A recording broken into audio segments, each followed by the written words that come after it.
Welcome, dear friends, to the Taviren, a Wheel of Time podcast hosted by three gentlemen for whom the very wheel itself bends around. Without further ado, here are your hosts, Bill, Rob, and Rich. Hey everybody, welcome back to the Taviren, a Wheel of Time podcast. My name is Rob, your host, who will intro this twice because he went 10 minutes in without hitting record. And I am Rich, who's not in charge of the recording. It was not my fault this time. All right, chalk that up. Time Rob was stupid. Check. Anyway, so we're re-introing the pod.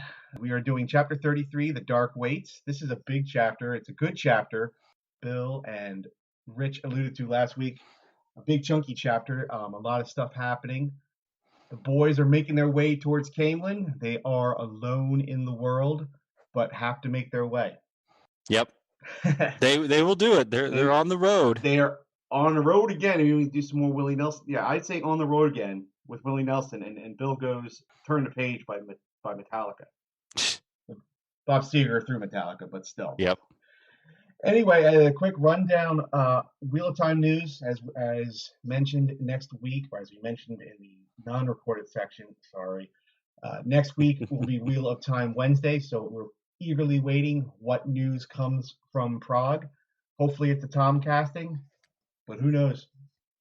We'll see. We will see, and we'll have that to you Wednesday, most likely. What we started to do on Wheel of Time Wednesdays is bump the pod one more day so we can get a more fresh reaction.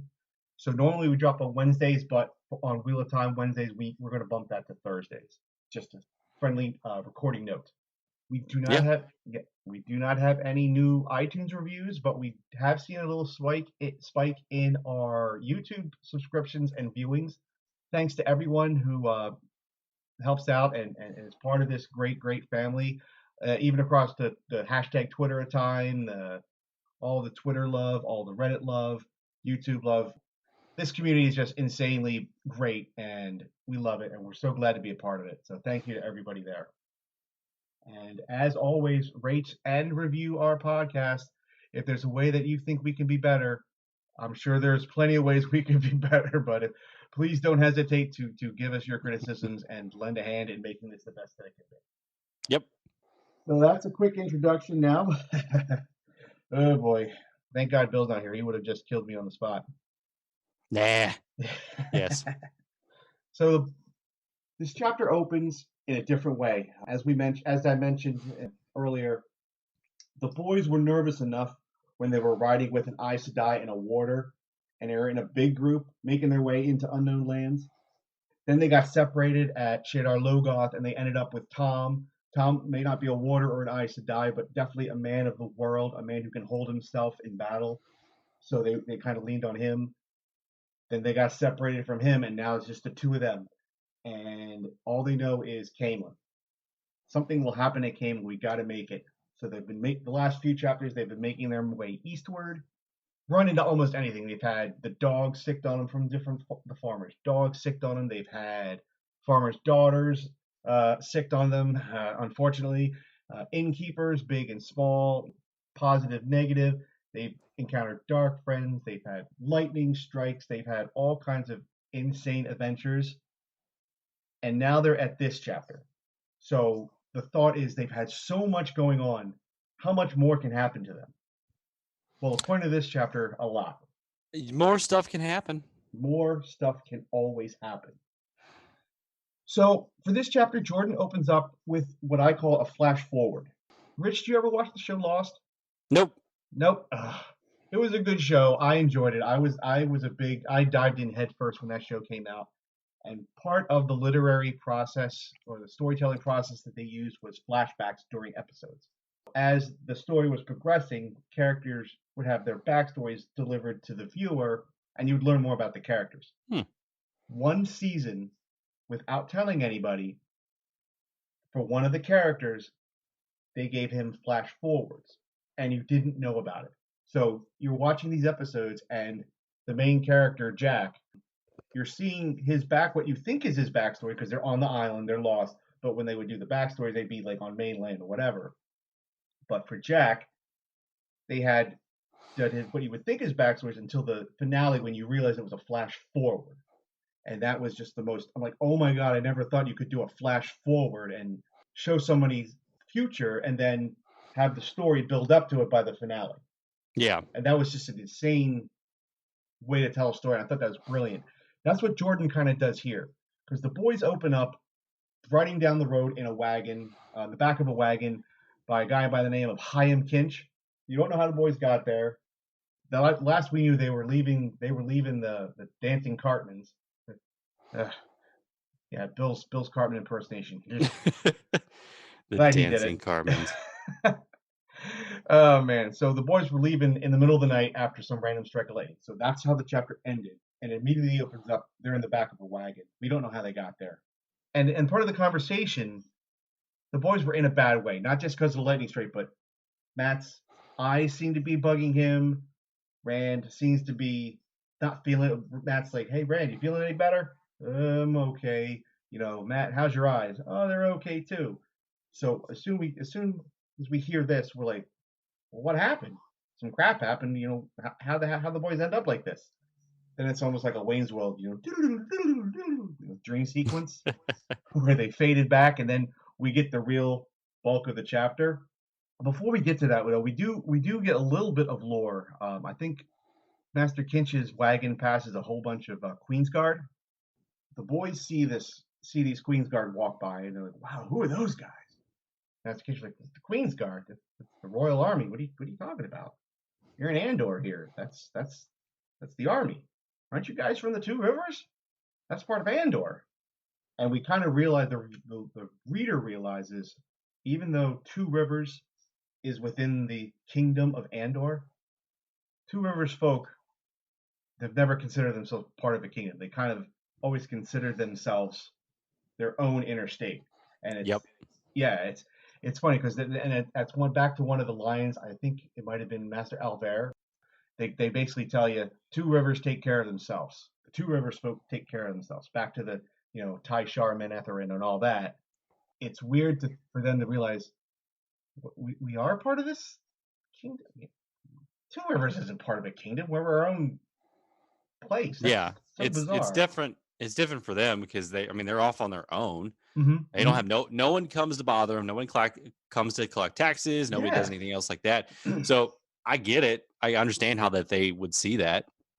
But then how would that maybe they don't come by? I mean, how would that happen? Because Andor knows, like the Camelin, like the Queen knows that the Two Rivers is part of her kingdom.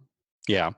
So how is she generating income from them if the tax man doesn't show up? Or they probably do. They probably send like the goods and stuff. Yeah, Two Rivers tobacco.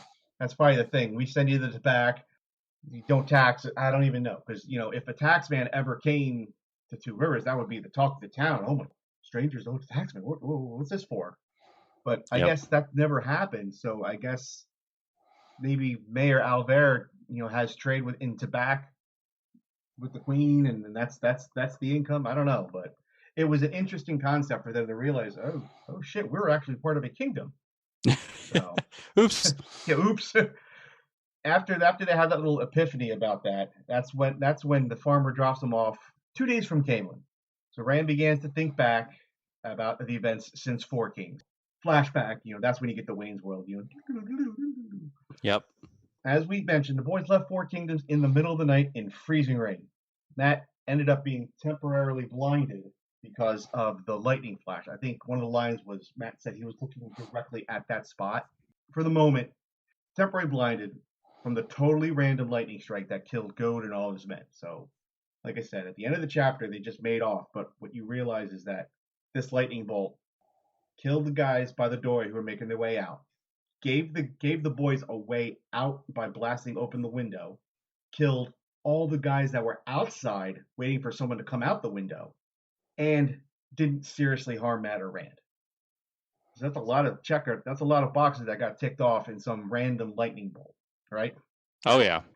Don't know what it is at this point if you're a first time reader, but as those who know the series, this is probably one of the more telling and epic parts of the book, for reasons that will be known later on. it was a slow going. I mean, there's no way that Rand was leaving Matt behind.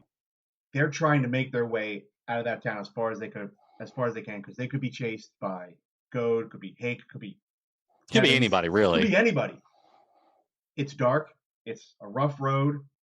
It's cold. It's raining, and Matt can't see. But Rand's like, there's no way in hell that I'm leaving you behind. I think even Matt said, Rand, you got to go on. I can't. I'm slowing you down. Two Rivers stubbornness kind of kicks into Rand. He's like, screw that. You're coming with me. There's no way that's happened. There's no way that's happened. One night, and then I think they ended up in a haystack, or they had to sleep. Oh no, he made a little canopy with their cloaks, I think, under a tree. That night, he had another Balsamon dream.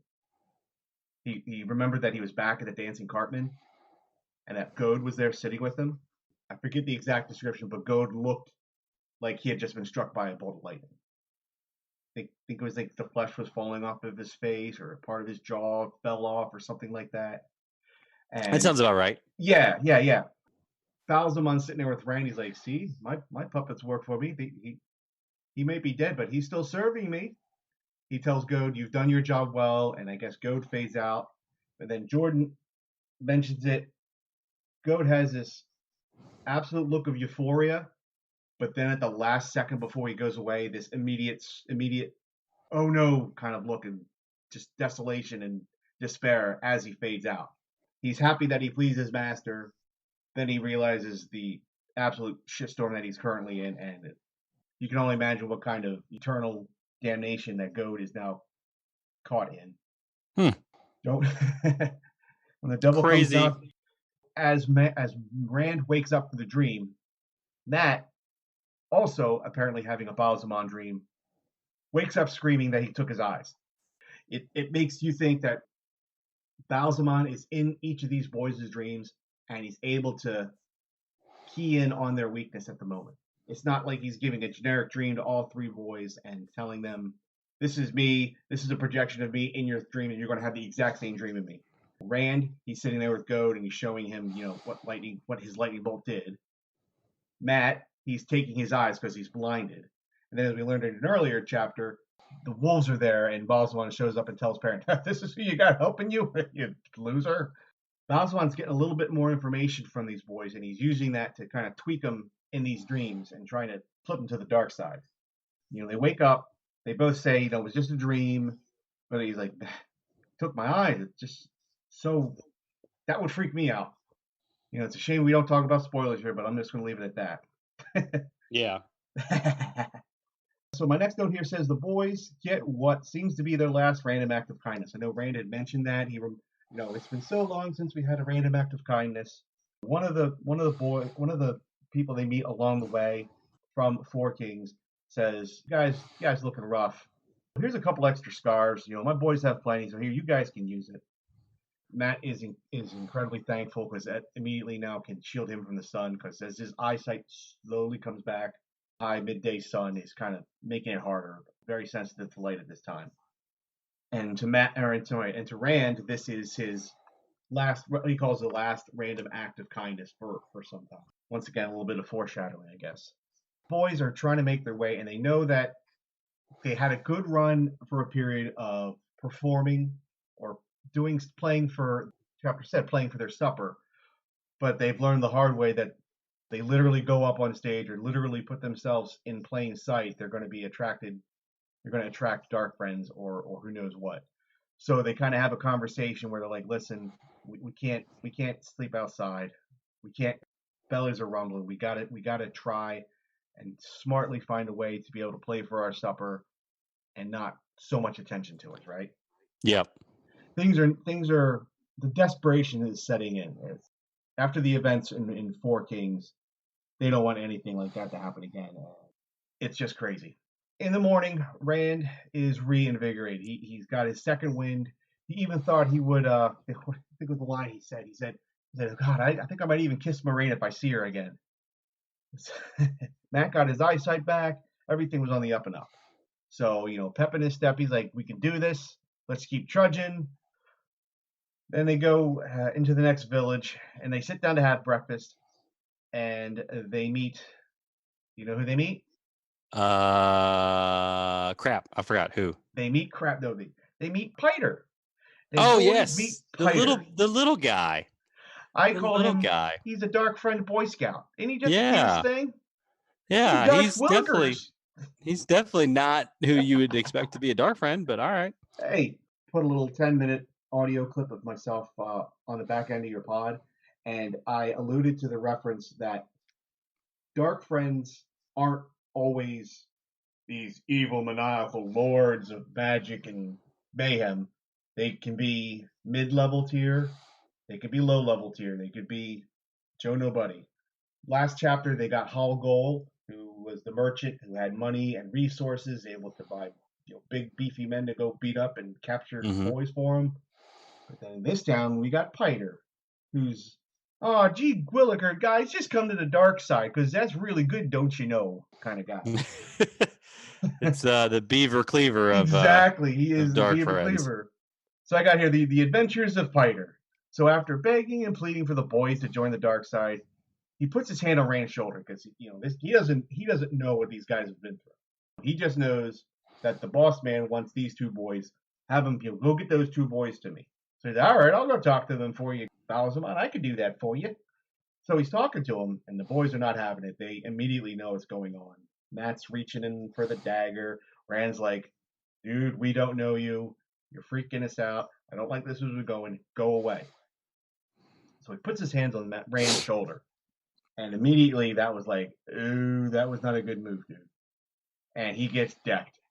Rand just one-shots him. Boom, down to the ground. And the boys are storming out. Piter jumps back up with a bloody nose, and he yells out in public that the Dark One will swallow them whole. Which is not a good thing to do in the middle of town. Yeah, it was in the middle of a bar. The middle of the inn. And like the innkeeper looks up, and two guys that in their day drinking look up, and he's like, oh crap, did I say that out loud? Screams, and he runs off. Did he run out the window, or he runs out the front door screaming? He runs out the front door. He runs out the front door screaming like a little girl. He called them out as dark friends, then realized, oh shit, I think I just called myself out as a dark friend. And basically. He bolts out the door. And Rand and Matt were like, all right, we're out. That's our cue. Check, please. They head out. They're done. Every town has a dark friend now. Boom, boom, boom, boom. Dark friend, dark. This is why I love this series of chapters so good is I, as the reader, am getting desolate and despaired at these boys. Like, how can they barely got out the last chapter, literally by the skin of their teeth. They got lucky that they got Beaver Cleaver here to try to convert them to the dark side. But who knows, how can they avoid this? I mean, they can't. They can't. There's an ATV out for two 17, 18-year-olds. One's tall, red hair, holding the sword, and the other the bow and smirkish grin, boy's charm. I mean, they kind of stand out. And I remember reading this at the first time thinking, how are they going to get out of this at all until they reunite, or if they even do reunite with the rest of their party? Boys head out of town. Matt's eyesight begins to come back. Okay, and then my note. I'm sorry. This is where they think they can play it in, keeping things low key, not make a big deal about it, just enough to make enough to eat and sleep and be able to fend for ourselves. Because what they're finding is, the closer they get to Camelin, which is the same as it is here in our world, the closer they get to the big city, things are getting more and more expensive. Oh yeah, yeah. When they were trying to parse out money or whatever for the trip, they had no clue that things would get more expensive as you got to the big city. Matt said, my eyes are coming back. I think I can do some basic middling juggling to be enough for us to make our way. Let's go to the next town and find the right place. Because as we found out now, Rand now has a skittish, I don't want to say prejudice per se, but he likes his innkeepers to be plump. Let's put it that way. Yeah, I mean, that makes sense. It means that they're doing well. Yeah. As he's found, he even commented with Samuel Hake, he was skinny, wasn't sure about skinny innkeeper because he's used to jovial big guys running bars. And as we found out, Samuel Hake was not a good guy. So that further exacerbated Rand's, I want my innkeepers jovial big guys. So the boys investigate and negotiate with the local innkeeper in the next town over. And literally, as they start to negotiate, Rand becomes very, very ill. He had to sit down, fever, clammy, the whole thing. This was just as I think the innkeeper like agreed, but then he's like, dude, I can't have him on stage barfing. That won't He's be got good. the swine flu. He has some flu, Yep. but he's like, you got to take your boy and go, work it off in the stables. Can't have that on stage. This is not that kind of place. While they're in the stables, Rand's fever gets worse, and he goes into a Tam-like fever dream. And this is the part that I used for readings with Rob. Sees visions of Moraine, Egwene, Tom, Lan, Min, everybody, until finally he sees a very disapproving look from Tam that wakes Rand up. And that was the worst part, was he's seeing everybody and they're all saying, we're dead because of you. You screwed up. You were supposed to help us. You messed all this up. But then he sees Tam. Tam doesn't say a word and just looks at him disapprovingly. That was the worst. You couldn't handle that. The father figure. Yeah, it's your father. I mean, it's your father, and you never want to disapprove your father. A little more than he could take, and that made him shoot up and oh god, and then he woke up from the dream. Sorry, turning my notes. Lots of notes here. While he was recovering, and Matt was there with him in the stable, a random woman appears to the stables. Stables are for just women that randomly kind of walk through stables, right? Yeah. Hey, there's two boys in the stable and there's a woman walking through it. No reason to question that, right? So totally fine. She sees the boys, and she sees that Rand is not good. He's working on his fever, and Matt's trying to help him. And Matt's like, I got it. We're good. Rand's like, he's in and out. And the girl's like, oh no, I can help him. I can get him up. Let's go get him some help. Matt's like, nope, I got it. And the last second, like, I think Rand sees something. He's like, Matt, look, he warns him, or Matt sees a flash. And Rand has freaks out and thinks there's dark friends nearby, and he starts swinging his sword. Oh, yeah? Yep. And then, as we found out, this woman is an assassin, and she attempted to kill Matt. However, Matt was quicker. She threw her knife, he dodged it, and took out the ruby dagger, and he's holding it at her throat. He is kind of quick. He is kind of quick, and we'll find out it's more than quickness with Matt, but that's later down the road. Spoiler. Saying more than quick isn't a spoiler. Yeah. No, I'm just messing with you. But a couple things here. One, the dagger that she threw. Well, I think it was stuck in the wood plank on the side. Rand sees, and he's like, Matt, look at that. And the dagger, and where the dagger was sticking out of the wood was starting to smolder, I think, and burn. Yep. She had some sort of magic dagger with her as well. And the other note I have here is, I think she immediately realizes the sword or the dagger that Matt has and where it's from, because she doesn't flinch, and she is absolutely terrified of the dagger that Matt is holding at her throat. I think she recognizes it as a Shadar Logoth dagger. Yep. Freaked her out a little bit. Because if it was a regular, if she's as trained an assassin as she is, and he just pulled out a regular old dagger, she probably was already thinking of 3 ways to disarm him and win back the advantage. But the fact that he had a Shadar Logoth dagger at her throat, she was like, oh, shit. All right. You got me. There's nothing I can do. And I also want to make one. So what they decide to do is lock her in the stable. They take the knife and they lock her in the stable. And I'm going to make a note here. When they decide they leave her in the stables and they lock her up, she gets up and smooths her dress. So we have our first smoothing of the dress. I have Lady Assassin as our first smoothing of the dress. Yeah. As the boys leave with her locked in the stables, I think Rand drops her knife in a bucket of water, and it goes. Tss. I thought that was a little cool touch. That dagger hot. That dagger. That dagger is hot. That's when they make their way out of the stables, and they run into our, what's his name? Mr. Hyam Kinch. Says, you boys look like you could use a ride. Hop on in. He can sit in the back, though, because he's going to puke. But you sit with me because I have someone to talk to. And then that reunites us with the beginning of the chapter and gets us through. That's the end of the chapter. It's a good chapter. I think we kind of quickly ran through a lot of this. I know, as I meant, I'm going to keep coming back to this. We went about 10, 15 minutes in without me hitting record. So this is a good chapter. I mean, like I said, I normally have a page to a page and a half. I have 3 pages of notes of just important stuff that happened in this chapter. I mean, the events in Four Kings was one chapter, but these boys met 2 different kinds of dark friends. Fever dreams, Balsamon dreams, good people giving them rides and scarves. Rand is sick. I mean, so much compacted into this chapter. I mean, what are your thoughts? It's a good chapter. It kind of alludes to what had happened. I do like the flashback piece of it that they did. Yeah. Like I said, it sets it up nicely. It's still the boys traveling. Nothing really, going on there. Yeah. There's certain things like I guess communication isn't like instantaneous. I mean, maybe that's just from the world we live in, but I thought the ravens that Perrin and Egwene were chased by were communication vessels for the Dark One.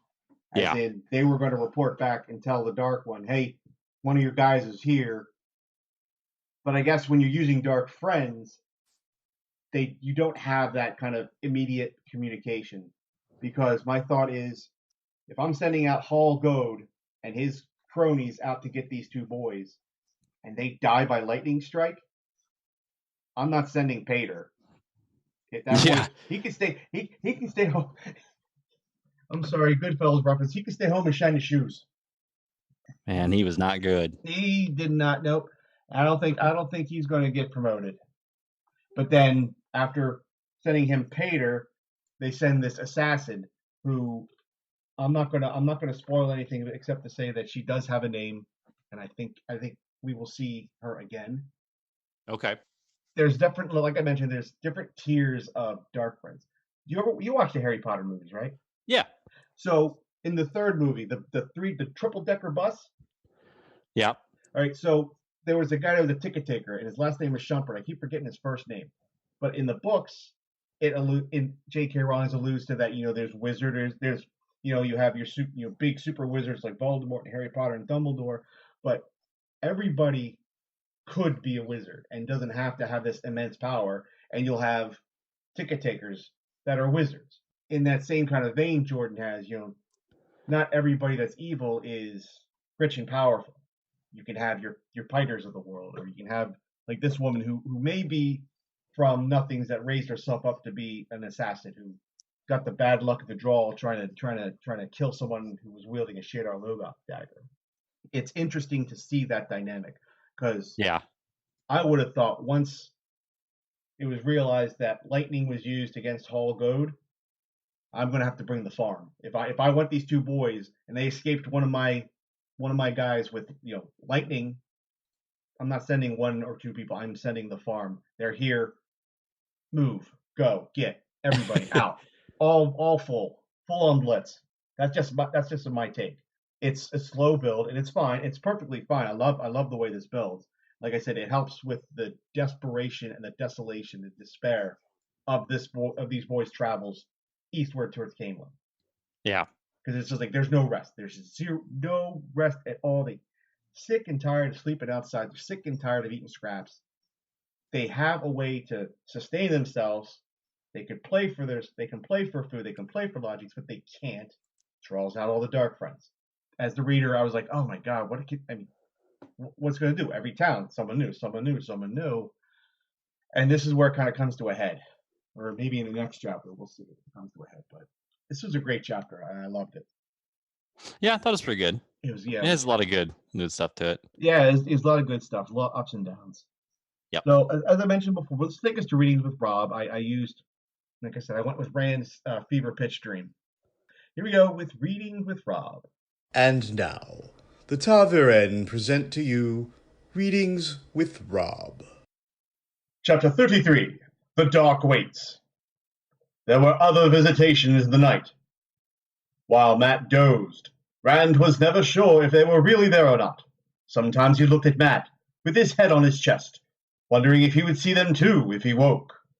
Egwene stepped out of the shadows, her hair in a long, dark braid, as it had been in Evan's field, her face pained and mournful. "Why did you leave us?" she asked. "We're dead because you left us." Rand shook his head weakly on the hay. "No, Egwene, I didn't want to leave you. Please." "We're all dead," she said sadly, "and death is the kingdom of the Dark One. The Dark One has us because you abandoned us." "No, I had no choice, Egwene. Please. Egwene, don't go. Come back, Egwene." She turned into the shadows and was Shadow. Moiraine's expression was serene, but her face was bloodless and pale. Her cloak might as well been a shroud, and her voice was a lash. "That is right, Randall Thor. You have no choice. You must go to Tar Balan, or the Dark One will take you for his own. Eternity chained in the shadow. Only Aes Sedai can save you now. Only Aes Sedai." Tom grinned at him sardonically. The Gleeman's clothes hung in charred rags that made him see the flashes of light as Tom wrestled with the Fade to give them time to run. The flesh under the rags was blackened and burned. "Trust Aes Sedai, boy, and you'll wish you were dead. Remember, the price of Aes Sedai help is always smaller than you can believe, always greater than you can imagine. And what Aja will find you first, eh? Red?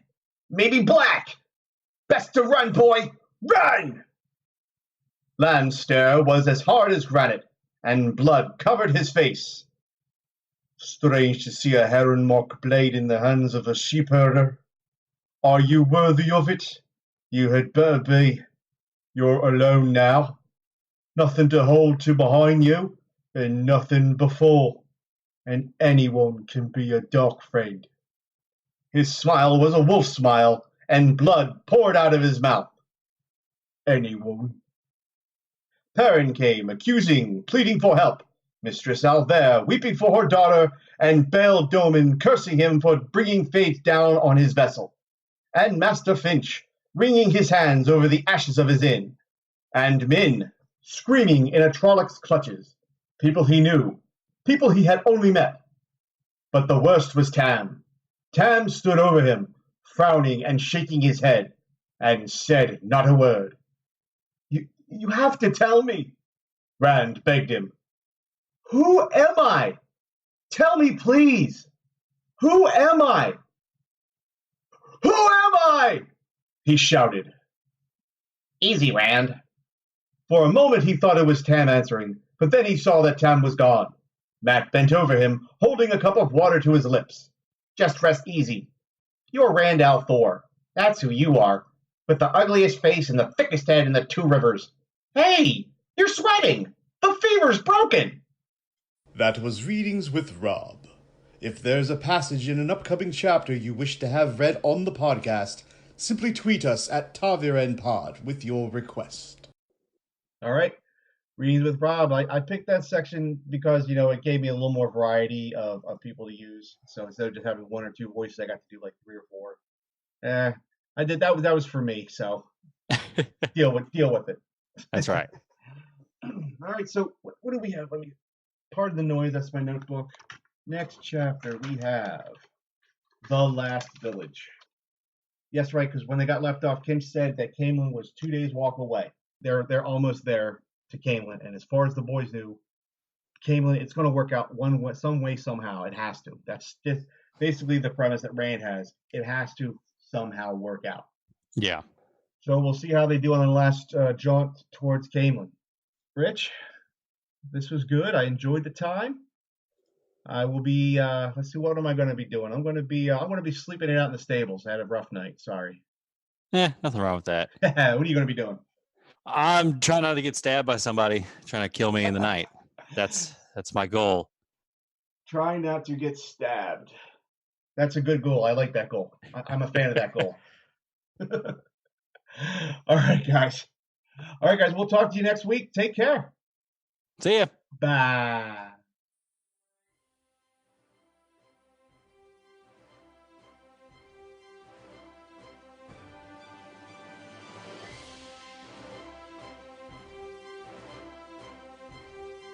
Now that our heroic trio have left the familiar confines of the two rivers, they find themselves being chased by all sorts of denizens of the Dark One.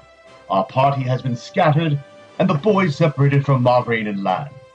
Let us hope that luck, or some other force, can keep them safe. Bill? Billiam! Put that dagger down! You have no idea where in creation that's been. No, Rich. I don't have an extra cloak with me. Maybe if you didn't ride your horse straight into the Arenelle, you wouldn't have this problem, For crying out loud, Robert, I know that girl from Berlon said weird things to you, but you shouldn't let it get under your skin so much. What are you, 11? You all remind me of a younger version of myself. Why, back in Watch Hill, I would...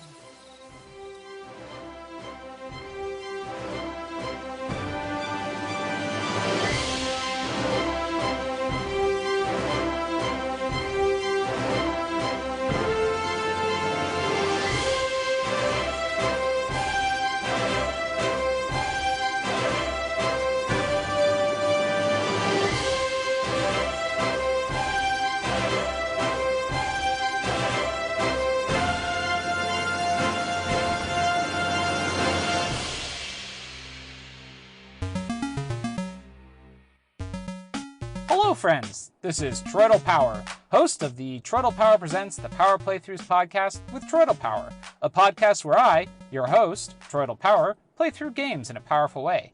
And I'm inviting you to listen to Troidal Power Presents the Power Playthroughs podcast with Troidal Power, a podcast where I, your host, Troidal Power, play through games in a powerful way. You can find it and a lot of other weird shows at probablywork.com. That's 10 minutes of our life, Rich. We're never getting back. Nope. Okay, so going forward now when we're on, can you just remind me, hit record? Oh, I can. I do it to Bill. All right, I think we found our bloopers for the end of the pod. Yes.